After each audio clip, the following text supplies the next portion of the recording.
মৰমৰ কণমানিসকল, তোমালোক আটাইকে আছামিজ জ্ঞানপুৰৰ নতুন এটা পাঠৰ মাজলৈ স্বাগতম জনাইছোঁ। আশা কৰোঁ তোমালোক আটাইয়ে ভালে কুশলে আছে। আজিৰ পাঠৰ মাজত আমি শিকিম অসমীয়া বৰ্ণমালাৰ ব্যঞ্জন বৰ্ণসমূহ বা ক ফলাখন কেনেদৰে শুদ্ধ আৰু সঠিকভাৱে উচ্চাৰণ কৰিব পাৰি।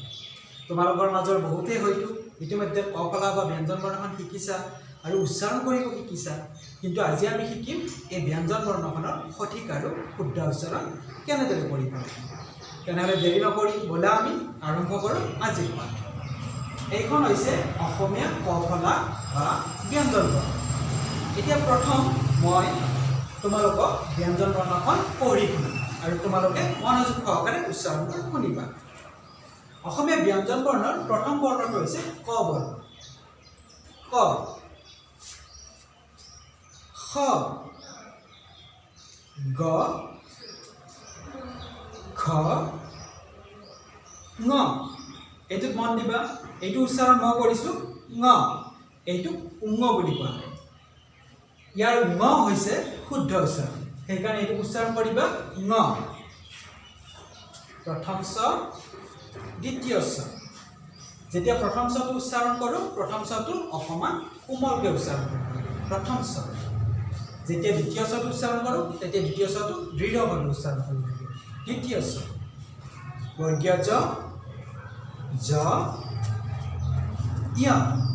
এইটোক নিয় বুলি কোৱা নাই, বহুতে নিয় পঢ়ে, এইটোৰ সঠিক আৰু শুদ্ধ উচ্চাৰণ হৈছে য়।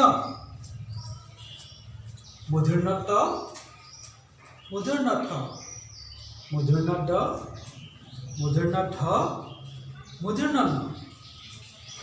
দন্ত্য ত, দন্ত্য থ, দন্ত্য দ, দন্ত্য ধ, দন্ত্য ন।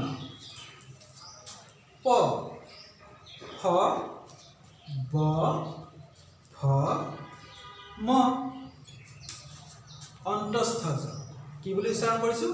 অন্তস্থ, মানে শেষৰ ফালে থকা জ, অন্তস্থ জ। ৰ, ল,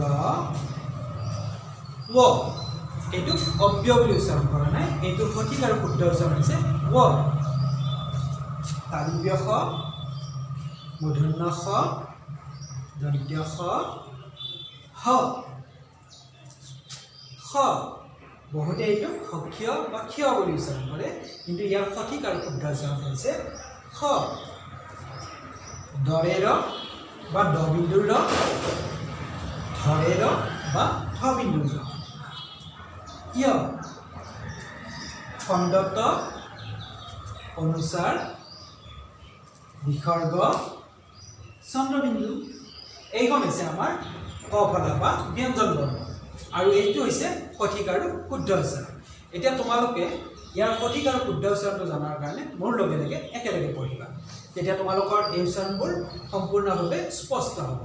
যেতিয়া উচ্চাৰণবোৰ স্পষ্ট হ'ব, তেতিয়া তোমালোকে অসমীয়া ভাষাটো শুদ্ধকৈ ক'ব আৰু লিখিব পাৰিবা।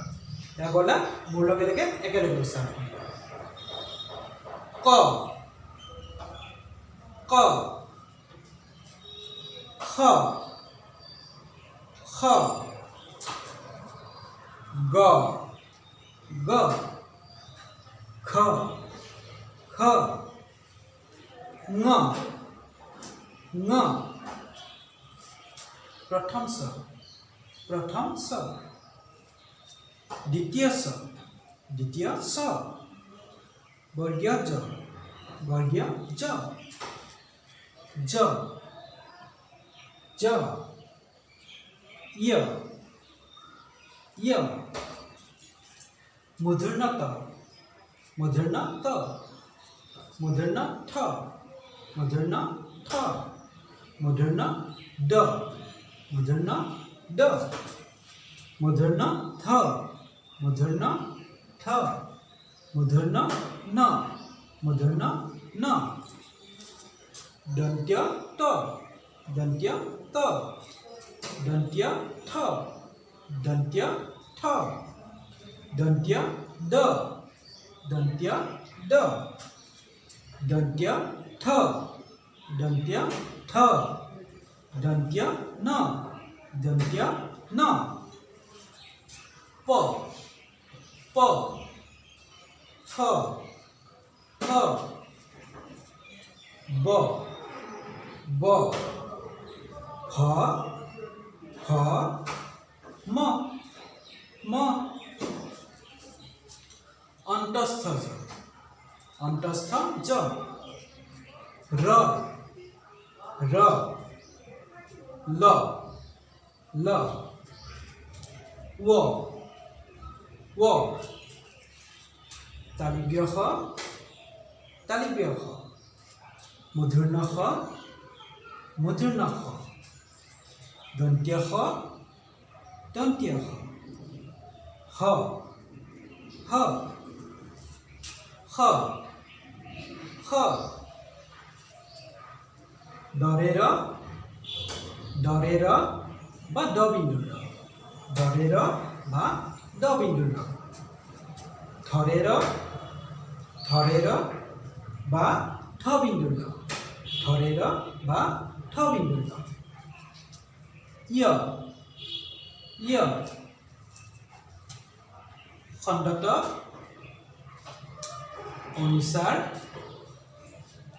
বিসৰ্গ চন্দ্ৰবিন্দু তলৰ লাইনটো আমি আকৌ এবাৰ কৰিছোঁ খণ্ডত খণ্ডত অনুসাৰ অনুসাৰ বিসৰ্গ বিসৰ্গ চন্দ্ৰবিন্দু চন্দ্ৰবিন্দু এতিয়া তোমালোকে মোৰ লগত একেলগে পঢ়িলা এইখন হৈছে অসমীয়া ব্যঞ্জন বৰ্ণ বা ক ফলাৰ শুদ্ধ উচ্চাৰণ এতিয়া তোমালোকক মই যেনেদৰে শুদ্ধ উচ্চাৰণটো শিকাইছোঁ তোমালোকে তেনেদৰে শুদ্ধ উচ্চাৰণ কৰিব শিকিবা এতিয়া তোমালোকৰ বহুতে হয়তো এনেকুৱা লাগিছে বহুকেইটা শব্দ আজি নতুনকৈ শুনিলোঁ আজি নতুনকৈ শিকিলোঁ এই বিষয়ে তোমালোকৰ বুজা অৰ্জন কৰাৰ কাৰণে মই পৰৱৰ্তী পাঠত তোমালোকক এই বিষয়ে সবিস্তাৰে পঢ়াম ঠিক আছে তোমালোক ধন্যবাদ জনাইছোঁ আমাৰ চেনেলৰ লগত জড়িত হৈ থকাৰ কাৰণে পৰৱৰ্তী পাঠৰ কাৰণে তোমালোকে শিকাৰ কাৰণে জড়িত হৈ থাকিবা আমাৰ চেনেলৰ লগত তেতিয়ালৈকে তোমালোক আটাই খেলি থাকা কুশলে থাকা ভালে থাকা আৰু পঢ়ি থাকা